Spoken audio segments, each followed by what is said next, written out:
मेरे अपने भरोसे ने मुझे अपनी गलती से रूबरू कराया है, बल्कि उसके सामने लाकर खड़ा कर दिया है।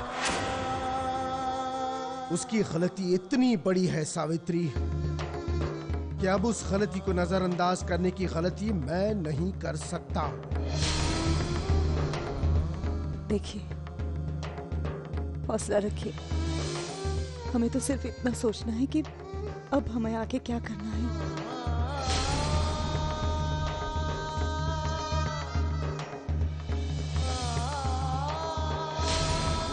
लेकिन अब मैंने सोच लिया है कि मुझे क्या करना है।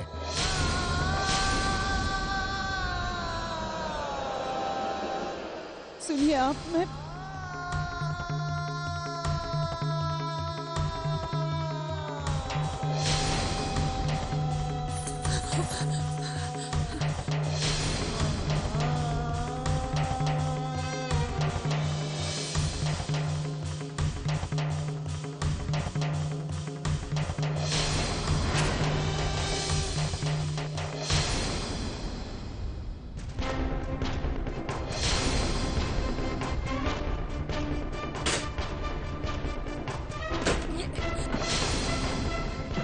देखिए आप ये क्या कर रहे हैं? देखिए सुनिए, आप युवराज का सामान घर से बाहर क्यों फेंक रहे हैं? रुक जाइए ना, रुक जाइए, सुनिए तो सही, मेरी बात सुनिए तो। इनको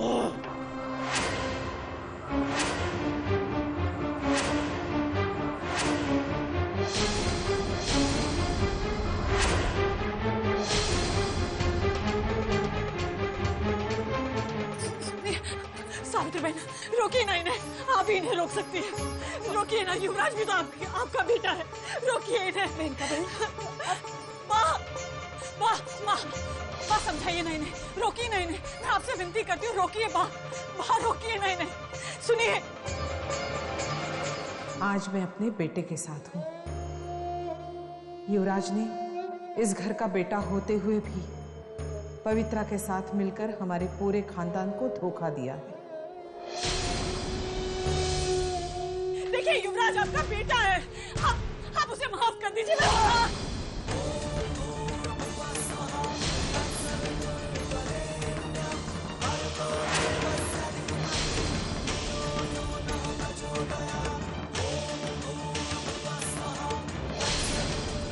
सुनिए, मेरी बात तो सुनिए, आप सुनिए, एक बार मेरी बात तो सुनिए।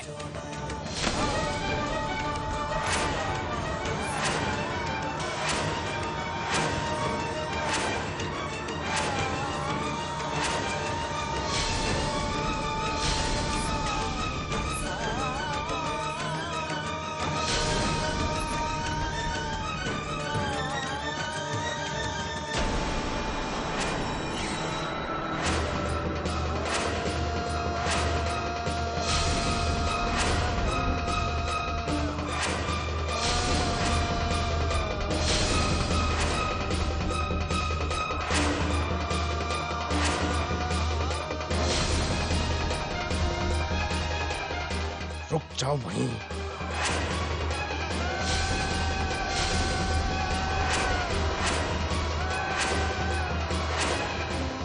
खबरदार, अगर एक कदम भी आगे बढ़ा है तो कोई रिश्ता नहीं है तुम्हारा और मेरा। आज मेरे बेटे की और मेरी बहू की मौत हो चुकी है।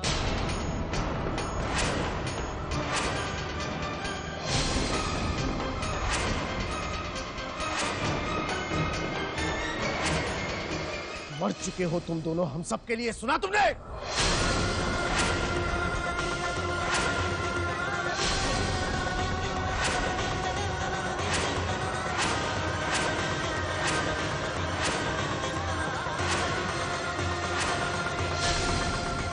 अपने झूठ की आग में इस घर से, इस परिवार से अपने सारे रिश्तों की आहुति दे चुके हो तुम।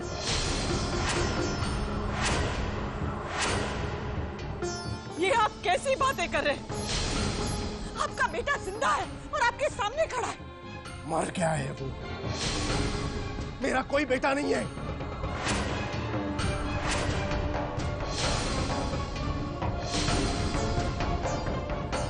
मेरा बेटा तो उसी दिन मर गया जिस दिन धोखे और फरेब के हाथों उसने अपने आप को खो दिया।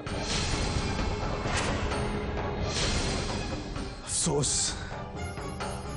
इस बात का एहसास मुझे आज हो रहा है। आज पापा प्लीज ऐसा मत कहिए। पापा अपने बेटे की इस भूल को माफ कर दीजिए।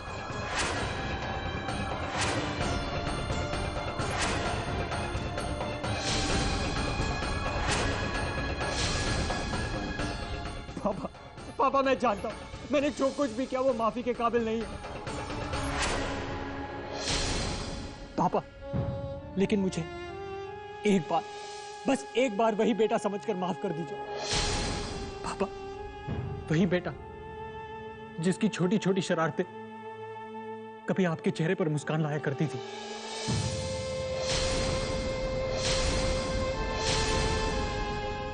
जिसकी गलतियों को आपने नासमझी समझकर हमेशा माफ कर दिया। पापा मैं आपका वही युवराज हूं। पापा प्लीज मुझे माफ कर दीजिए। पापा मुझे घर से बाहर मत निकालिए पापा प्लीज।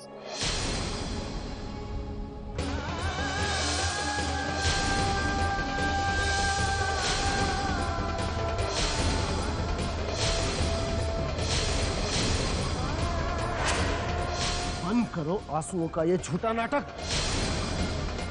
और इससे पहले कि मैं कुछ ऐसा कर जाऊं जिसकी तुम्हें उम्मीद तक ना हो, चले जाओ मेरे घर से।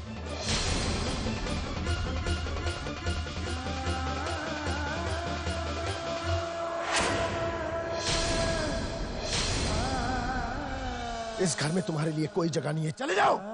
मामा मामा मामा कुछ कीजिए ना। क्या आप भी मुझे मरा हुआ मानती है? नहीं युवराज नहीं। तो मामा पापा को समझाइए ना। मामा मामा मैं मानता हूं कि मैंने बहुत बड़ी गलती की है, लेकिन क्या मेरी इस एक गलती की मुझे इतनी बड़ी सजा मिलेगी? मामा मैं प्रॉमिस करता हूं कि मैं आइंदा ऐसी गलती नहीं करूंगा। मामा प्लीज मामा। हाँ युवराज, हाँ। सुनिए, मैं मानती हूं कि युवराज की गलती माफी के लायक नहीं, लेकिन युवराज को अपनी गलती का एहसास हो चुका है और ऐसे में आप उसे घर से बाहर निकालकर बेसहारा कर देना चाहते हैं। अगर बच्चों से कोई गलती हो जाए तो माँ बाप का फर्ज बनता है बच्चों को माफ कर देना, उन्हें सही राह दिखाना। और आप युवराज को घर से बाहर निकालकर अपनी जिम्मेदारियों से हाथ धो देना चाहते हैं।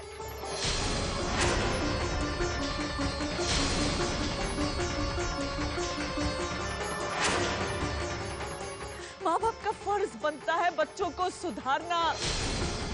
अगर ऐसे वक्त में हमने अपने बच्चों का साथ नहीं दिया तो गुनाहों के दलदल की तरफ जाने के अलावा उनके पास कोई रास्ता नहीं बचेगा, कोई रास्ता नहीं बचेगा। और अभी कुछ बिगड़ा नहीं है। हम पवित्रा का ये सच समाज से छुपा कर रख सकते हैं।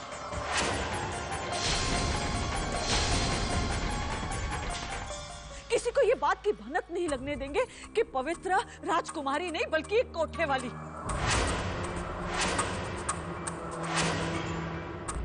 और फिर सब कुछ पहले जैसा हो जाएगा जैसे पहले था। जब ये बात चार दीवारियों से बाहर जाएगी नहीं, इस घर से बाहर जाएगी नहीं, तो किसी को पता चलने का सवाल ही नहीं उठता। ये मुमकिन नहीं है मेनका। वाह, ये मुमकिन है। अगर हम पवित्र और युवराज को माफ करने का निर्णय लें तो ये मुमकिन हो जाएगा। युवराज इस घर का एक लौता बेटा है। क्या मेरे बेटे की गलती इतनी बड़ी है कि आप उसे घर से बाहर निकाल देना चाहते हैं? क्या आप लोगों में जिंदा बेटे को मरा हुआ मानने की हिम्मत है? जवाब दीजिए मुझे।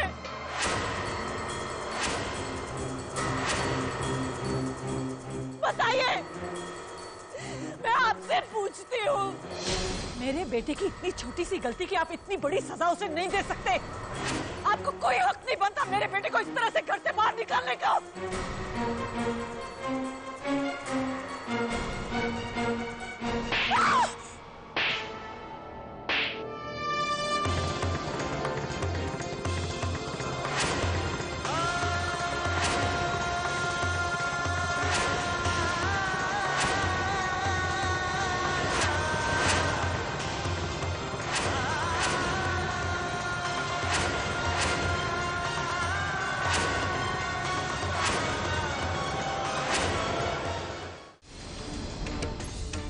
छोटी सी गलती, इसने हमें जानबूझकर धोखे में रखा। ये छोटी सी गलती लगती है तुम्हें?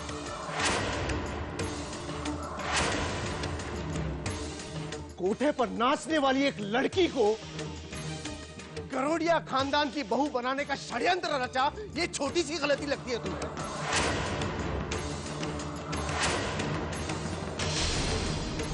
जो औरत अपनी मर्यादा खो चुकी है, उसे हमारे खानदान के संस्कारों की मर्यादा की जिम्मेदारी सौंपी, ये छोटी सी गलती लगती है तुम्हें?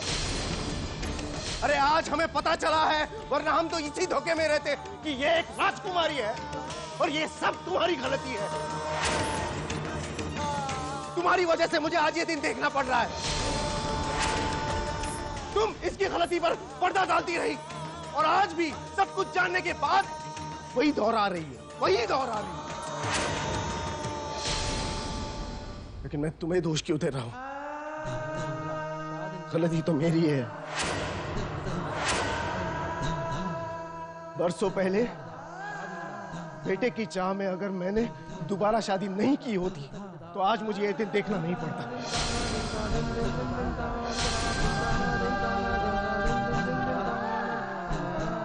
अगर ऐसे ही होते हैं बेटे तो नहीं चाहिए मुझे कोई बेटा, नहीं चाहिए। अरे इससे तो अच्छी मेरी बेटियां हैं। माना इन्होंने भी झूठ का सहारा लिया था, लेकिन अपने स्वार्थ के लिए नहीं, एक दूसरे की मदद करने के लिए। क्यों क्यों क्यों मैंने हमेशा अपनी बेटियों से ज्यादा ऐसे बेटे को प्यार दिया जिसे अपने परिवार से लगाव ही नहीं था? क्योंकि मैंने दूसरी शादी।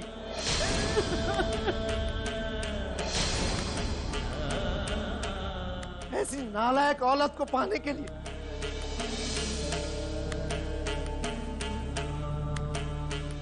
पापा, मैं आपका लायक बेटा बनना चाहता हूं। पापा, मैं इतना बुरा नहीं हूं। मैं अपने परिवार को धोखा नहीं देना चाहता था पापा। पापा, मैं भटक गया था और मुझे बहकाया था इस कजरी ने।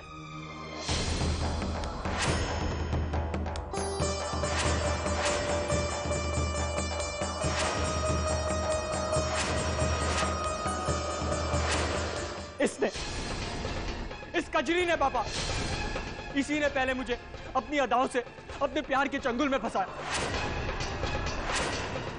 और जब मैं पूरी तरह से इसके जाल में फंस गया तब इसने मुझे अपने ही परिवार को धोखा देने के इस घटिया इरादे में हिस्सेदार बनाना चाहा। पापा, मैं बहक गया था। कजरी को अपना सच्चा प्यार मान बैठा था पापा, और इसने मेरे प्यार का फायदा उठाना चाहा। इस पूरे फसाद की जड़ ये है। वाह युवराज, वाह, बहुत जल्दी तुमने अपना रंग बदल दिया। अरे मुझे तो पहले ही समझ लेना चाहिए था कि जो इंसान अपने परिवार को धोखा दे सकता है वो मेरा साथ क्या देगा। बड़ी आसानी से तुमने अपना सारा इल्जाम मुझ पर थोप दिया है। लेकिन एक बात याद रखना युवराज, इतनी आसानी से मैं तुम्हें इस मुसीबत से छुटकारा पाने नहीं दूंगी। और हाँ युवराज, मेरी खूबसूरती के कदरदान आज भी बहुत हैं। तुम्हें फंसाने का ना तो मेरा कोई शौक था और ना ही मेरी जरूरत।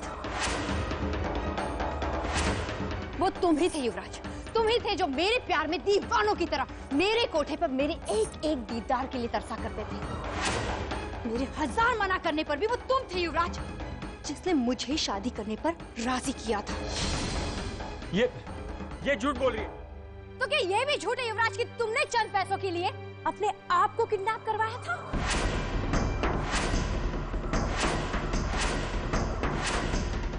ताकि उन चंद रुपयों से तुम मेरे साथ बिताने के लिए कुछ वक्त खरीद सको।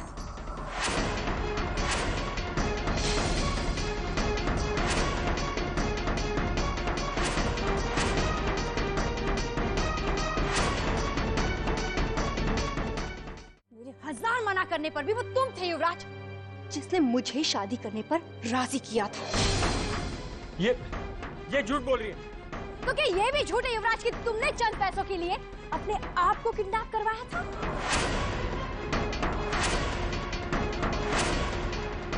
ताकि उन चंद रुपयों से तुम मेरे साथ बिताने के लिए कुछ वक्त खरीद सको। मतलब किडनैपिंग में सूर्यकांत भाई को जो गोली लगी थी वो सब तुम्हारा किया धरा था?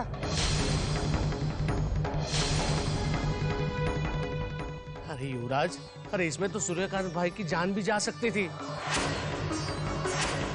तुम ऐसा कर सकते हो? मैं सोच ही नहीं सकता।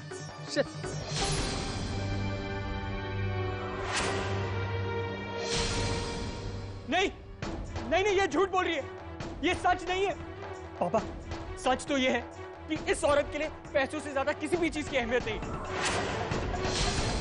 अरे मैं तो इसे उस दलदल से बाहर निकालना चाहता था, लेकिन ये पैसों के लिए दोबारा उस दलदल में जाना चाहती हूँ।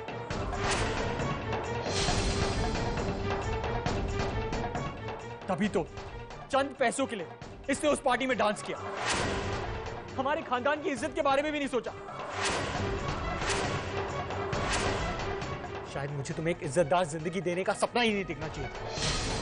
तुम्हारी हैसियत उसी कोठे के लायक, उसी कोठे का लायक। हाँ युवराज, तुमने बिल्कुल ठीक कहा।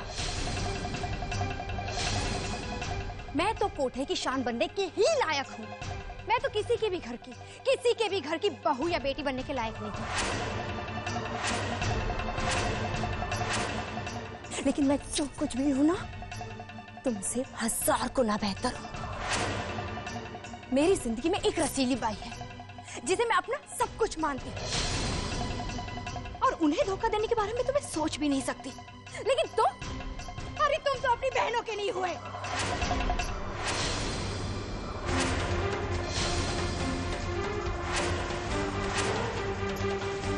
अपनी बहन के गुनहगार का साथ देकर तुमने क्षितिज को मजबूर किया कि वो कोर्ट में जाके भविष्य का सारा इल्जाम अपने सर ले ले।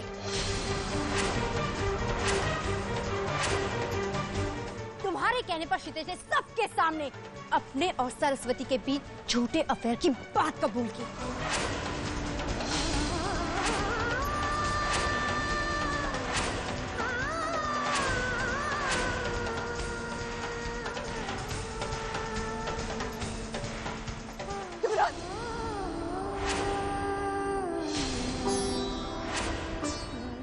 सरस्वती दीदी के खिलाफ ये सब कुछ किया। वो बहन जो तुम्हारे अच्छे के लिए दिन रात भगवान से प्रार्थना करती थी, उसके लिए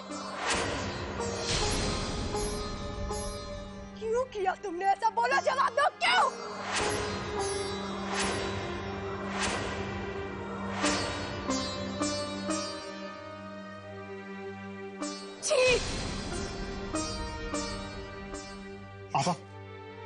पापा ये सब सच नहीं है। पापा ये कजरी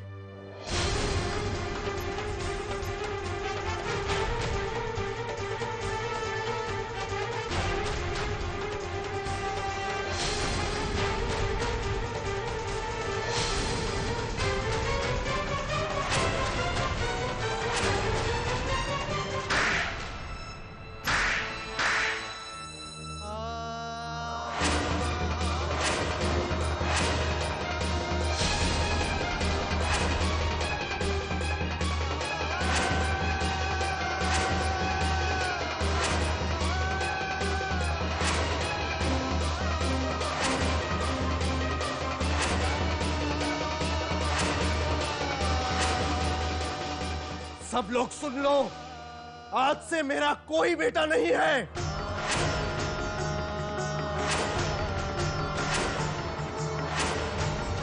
सुना सबने? मर चुका है ये इस घर के लिए, हमारे परिवार के लिए। अब मेरी मौत के बाद मेरी चिता को आग मेरा बेटा नहीं, मुखग्नि मेरी बेटियां देंगी।